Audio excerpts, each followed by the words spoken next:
যে অনেক মহিলা এসে বলবে, ভাবি আপা কি বলবো, আর আপনার ভাই এত কেয়ারিং, কি যে যত্ন করে আমারে, আমার দিক খুব খেয়াল রাখে, একটু সমস্যা হতে দেয় না, বাইরে গেলে একটু পর পর ফোন দিয়ে মেসেজ দিয়ে খবর নেয়। বুঝবেন যে সাক্ষাৎ শয়তান হাজির হয়ে গেছে। এই লোক হয়তো সৎ উদ্দেশ্যে বলছে, কিন্তু শয়তান তাকে দিয়ে বলাচ্ছে আপনাকে অশান্তিতে ফেলার জন্য। মনে রাখবেন, যারা নিজেদের তারিফ করে তারা হয়তো পজিটিভ মানুষ দেখে তারিফ করে, তাদের সংসারে এমন এমন অশান্তি হয় যেগুলো হয়তো আপনাদের হয় না, শুধুমাত্র শয়তান ওইগুলো আপনার সামনে হাজির করছে। খবরদার, ওইগুলো দেখে খুব সহজে একে অন্যের প্রতি জাজমেন্ট করতে যাবেন না। তাহলে দাম্পত্য জীবনে সুখ শান্তির জন্য অন্যের সুখের মিথ্যা গল্প শুনতে যাবেন না। যদি সত্য গল্পও হয় তবুও মনে রাখবেন যে হয়তো সে একটা দিক তুলে ধরছে, তাদের আরো চ্যাপ্টার আছে সেটা তারা তুলে ধরছে না, তাদের চাইতে আমরা আলহামদুলিল্লাহ কম সুখে নেই। নিজেদের পজিটিভ গুলো দেখার চেষ্টা করবেন। 8 নম্বর, ক্ষমা করতে শেখা। দেখুন, ক্ষমা করতে না পারলে দাম্পত্য জীবনে কেন কোন জীবনে আপনি কখনো সুখী হতে পারবেন না।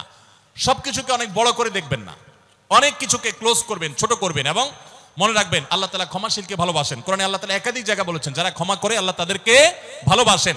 আপনি যদি বলেন যে কতবার ক্ষমা করব, যতবার আপনি আল্লাহর কাছে ক্ষমা আশা করেন, আপনি আপনার স্ত্রীকে, আপনি আপনার স্বামীকে, আপনার জীবন সঙ্গীকে, যে কোনো মানুষকে ততবার ক্ষমা করবেন।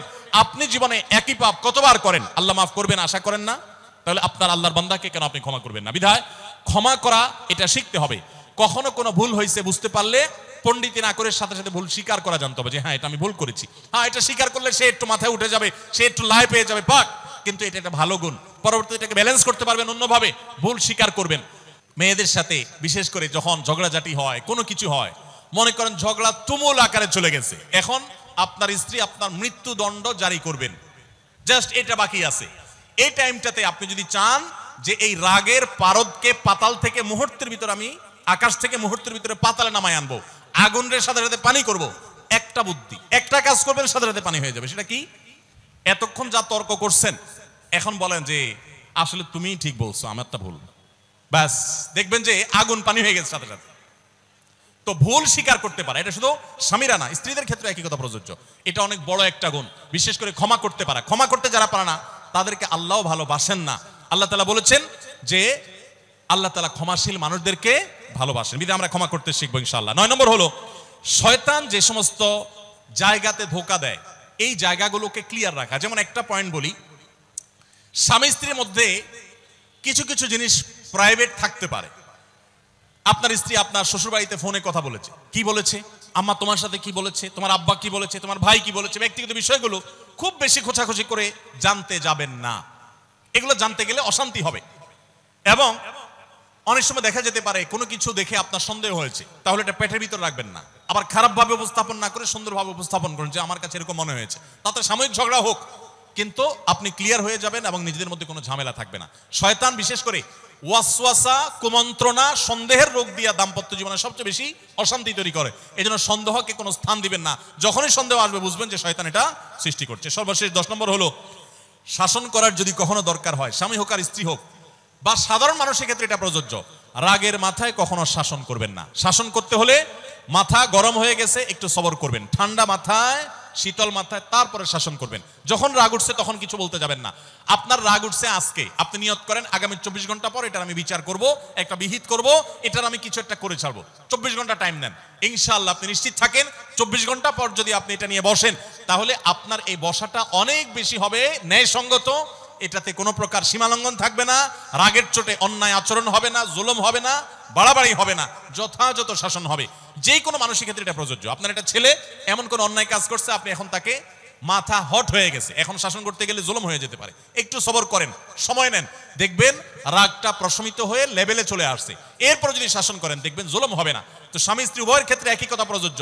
ঝগড়া যখন করতে মন চায়, মেজাজ যখন গরম হয়, তখন না করে একটু পরে করেন।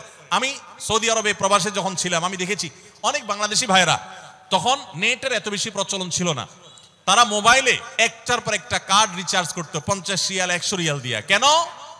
শুধুমাত্র বউয়ের সাথে ঝগড়া করার জন্য। কিসের জন্য? কারণ কথা বলতেছে, মনে করেন কোন একটা বিষয় নিয়ে তুমুল বিশ্বযুদ্ধ বেঁধে গেছে দুজনের, এখন এই পাশ থেকে ওই পাশ থেকে কথা চালাচালি, ঝগড়াঝাটি চলতেছে, চিল্লানি চেঁচামেচি, হঠাৎ করে লাইন কেটে গেছে, ব্যালেন্স শেষ, দৌড় দিয়ে চলে গেছে দোকানে, এই তাড়াতাড়ি একটা কার্ড দেন ভাই, তাড়াতাড়ি রিচার্জ করতেছে। কেন?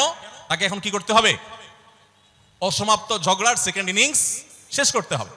আবার কার্ড শেষ হয়ে যাচ্ছে, ইনিংস ঘোষণা হয়ে গেছে, আবার যায় সে কার্ড রিচার্জ করে থার্ড ইনিংসে ঝগড়া করছে। কত বড় বেকুব চিন্তা করে, কত বড় নির্বুদ্ধিতা। এই ঝগড়াটা স্বামী স্ত্রী যদি দুই জায়গায় থাকেন, ফোনে যদি ঝগড়া হয়, আমি বুদ্ধি দেই যে ফোনটা যখনই দেখলেন যে ঝগড়া শুরু হয়ে গেছে, তখন সাথে সাথে মোবাইলটা অফ করে ফেলান। অফ করে 3 দিন মাত্র রাখেন, অন্য একটা নাম্বার বাটন ফোন দিয়ে আপাতত অফিসের কাজ কাম ছাড়েন, আর বইয়ের সাথে যোগাযোগের নাম্বারটা 3 দিনের জন্য বন্ধ রাখেন। 3 দিন পরে মোবাইলটা আস্তে করে ওপেন করেন। এবার নিয়তি করেন যে ঝগড়া এটাই হবে। বরে বলবেন, দেখো তোমার সাথে ঝগড়া এখানে এই পর্যন্ত থামতেছে, আমরা এখান থেকে আবার শুরু করবো ইনশাল্লাহ 3 দিন পর। 3 দিনের বিরতি দিচ্ছি, যুদ্ধবিরতি। 3 দিন পরে যদি শুরু করেন, আমি তো দায়িত্ব নিয়ে বলতে পারি, লিখিত দিতে পারি আপনাকে, 3 দিনের পর যখন আবার নতুন করে শুরু করবেন, ইনশাআল্লাহ দেখবেন আগের ঝগড়ার যে দুইজনের একজনেরও আর কিছুই নেই। এখন বউরে যদি বলেন 3 দিন পরে ফোন দিয়ে বলেন, হ্যাঁ বলো তুমি জানি কি বলতেছিলা, দেখবেন যে আর কথা খুঁজে পায় না। আর আপনিও যদি বলেন যে হ্যাঁ আমি জানি কি বলতেছিলাম, দেখবেন এখন ঝগড়া করে জুত পাবেন না, গিয়ার একেবারে নরমালে চলে আসছে। এই জন্য ভাইরা, রাগ যখন হয় ওই টাইমটাতে ঝগড়াঝাটি করতে হয় না। তাহলে সেক্ষেত্রে দাম্পত্য জীবনে অশান্তি থেকে অনেকখানি বাঁচা যায়। যে ঠিক আছে আমরা ঝগড়া করবো, এই বিষয়ে আমরা এখন কথা বলবো না, কালকে কথা বলবো, একটু অপেক্ষা করেন, উভয়ের জন্য সেখানে কল্যাণ থাকবে।